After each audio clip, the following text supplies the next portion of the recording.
I firmly believe that everybody on this planet has a gift. It's your job to figure out what that gift is. Then it becomes your job to decide whether you're going to act on that or not. Everyone sees the work that you put in, but it's what you don't see is going to determine how far you're going to get. Action is what builds confidence. It doesn't start with belief. The real way for most of us is not to wait to believe, but to push ourselves to act, and through the action you will build the belief. All the time people say, oh, look in the mirror and you'll see why you're not succeeding. I don't believe that. It's what you don't see in the mirror. That's what's holding you back. It's what you're not willing to see is why talent is not enough. And when you finally see it and accept it and decide to work on it, then you can take that next level. But if you are constantly looking outside of yourself and you don't latch on to your gift, you will never find your purpose. If you want to succeed, you must commit to your own gift and embrace it. Now, this is how you know you're not living in your gift. If when the alarm clock goes off in the morning and you ain't happy about it, you ain't doing what you want to do. See, you're fighting upstream. You're going against what God created you for. If your job makes you sick to go to, if you're unhappy with waking up to go to where you got to go, it's because you ain't living in your gift. Some people are born to be teachers, caregivers, nurses, babysitters. Those are gifts. If you're living in your gift, you're cool. It's just if you ain't. If you fry chicken better than everybody else, you should be somewhere frying chicken. If you do hair better than everybody else, you should be somewhere doing somebody's hair. Those are gifts. Telling jokes was a gift. They're just not just running, jumping. If you paint, you should be painting.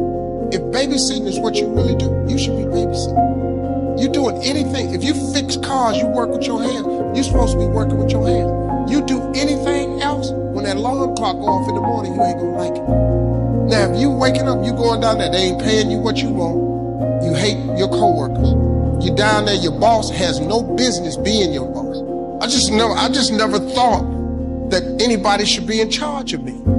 I always saw myself free. I just want to come to work. This is all I want to do. Bishop Jake said this. And I would hate to die and never do the thing I was born to do. You should look into that before you mess around and check out of here. I think everyone can always, brush up on their technique. It is, what we do is takes a lot of research. If you really want to inhabit a role, it takes a lot of work and training, and I think it's incredibly important to constantly, no matter how successful you are, it's incredibly important.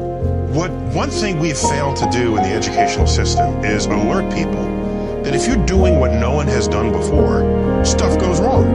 And in fact, if nothing ever goes wrong in what you're doing, if you make no mistakes in your job, in whatever task you've brought upon yourself, then you are not on the frontier. Simple. It's true in science, and I heard it applied to car racing. There's a quote, I'm told, spoken by Mario Andretti. He said, if you are in complete control of your car, you're not in the race. There's something that is just not completely in control of. And only then and that's the same thing I'm describing for when you are on the frontier. We've been getting a ton of questions about being paralyzed with the fear of what other people think. And this is so commonplace. I think every human being on the planet is paralyzed in some aspect or some area of their life because they're concerned about what their parents or what their friends or what their friends on Facebook or what their colleagues or what their upline or their downline or whatever, what their neighbors are going to think. If you are struggling with this and you have not found it helpful to attack your thinking patterns, then here's a trick that I want you to try to break the pattern of being paralyzed by what other people think. I want you to pick one thing that you've been wanting to do, that you've been thinking about, but you have stopped yourself from doing because you're concerned about what other people think. Let me give you some examples. Maybe you've wanted to go on a wellness retreat, but you think your spouse will roll their eyes at you, so you haven't done it.